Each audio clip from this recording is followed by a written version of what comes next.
Madame, Monsieur, bonjour et bienvenue. Londres, au Royaume-Uni, le président de la République de Côte d'Ivoire, Alassane Ouattara, était l'invité de la Chatham House, un important institut de réflexion.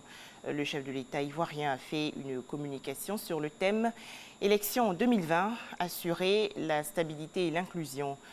Plus de détails sur cette activité du président de la République de Côte d'Ivoire dans le journal de 13 heures. À retenir également dans l'actualité la séance de travail hier entre le président de la République et le président du groupe de la Banque mondiale. C'était à Londres, au Royaume-Uni.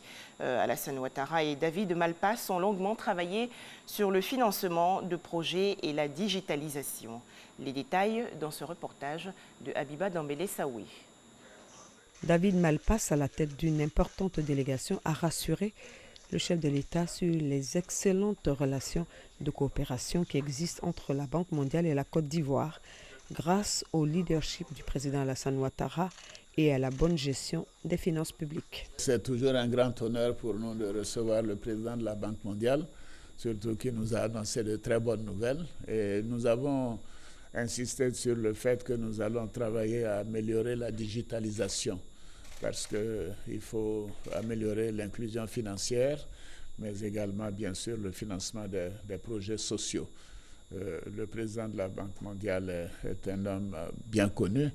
Il a été patron du Trésor américain et nous l'avions rencontré en son temps quand nous étions à Washington. Et nous savons qu'avec notre frère Ghanem également, que la Banque mondiale est en de bonnes mains et s'occupera bien de la Côte d'Ivoire. Je dois ajouter que nous avons beaucoup de chance d'avoir aussi les représentants de la SFI et de MIGA qui contribuent énormément au financement de l'économie ivoirienne. En tout cas, je voudrais remercier le président et tous ses collaborateurs. De bonnes relations entre la Banque mondiale et la Côte d'Ivoire, les deux partenaires ont indiqué leur détermination à être plus stratégiques dans leur coopération afin d'avoir un impact plus positif sur les populations.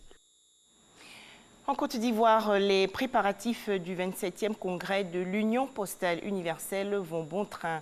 Cette rencontre va se tenir du 10 au 28 août prochain à Abidjan. Mais avant, cette visite de travail du vice-directeur général du Bureau international de l'UPU, Pascal Thierry Clivaz, a rencontré il y a quelques jours le ministre en charge de l'économie numérique et de la Poste, Mamadou Sanogo. Autre actualité, cette activité du ministre de l'Équipement et de l'Entretien routier, Amédée Kouakou, a visité récemment le péage de Thomassé sur la route de l'Est et le chantier de renforcement du tronçon Thomassé-Agboville. Objectif, vérifier l'état de fonctionnement de ce péage ouvert le 15 décembre dernier. 2 jours de deuil national décrétés au Burkina Faso. 36 civils ont été tués le 20 janvier dernier lors d'une attaque contre des villages de la région nord. Le pays a réagi hier en adoptant une loi sur le recrutement de volontaires pour lutter contre les groupes djihadistes. Dans l'actualité aussi, les violences survenues en Guinée-Conakry. Plusieurs pays, notamment les Pays-Bas, le Canada, la France, la Belgique, le Royaume-Uni, l'Allemagne et les États-Unis évoquent leur inquiétude concernant l'encadrement des manifestations ces derniers mois. Ces États demandent donc des enquêtes impartiales concernant les violences survenues lors des manifestations.